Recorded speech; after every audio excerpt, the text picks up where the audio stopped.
Zara gewinnt die Reise nach Bali nicht, aber im Netz kommt das Video bei den Leuten extrem gut an. Und drum möchten der Chris und der Felix nur mal eins dran. Aber sie mag nimmer und Kathi auch nicht und drum lassen sie es bleiben.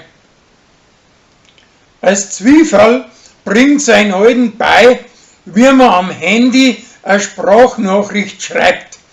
Und jetzt segiert das mit so vielen Nachrichten, dass ihr zu viel wird. Die zwei raffen sie aber schon wieder zusammen. Der Gregor schließt mit seinen Brüdern ein Wett an, wer das mit den Gemüsesafteln am mehreren Gewicht annimmt.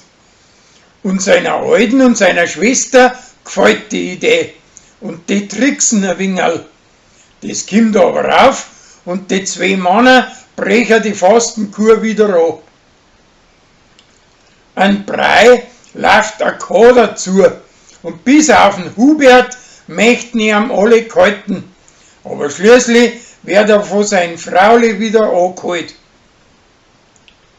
Der Mike möchte ein altes Ersatzteillager aufkaufen, aber weil er wegen einem Blinddarm im Spital flackt, muss der Flori das alte Klump mustern und kommt dahinter, dass das Mehrerzeug gefälscht und illegal ist.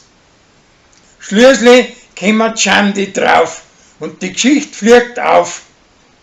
Da meint der Mike, dass ihm der Flori ein gutes Geschäft vermasselt hat.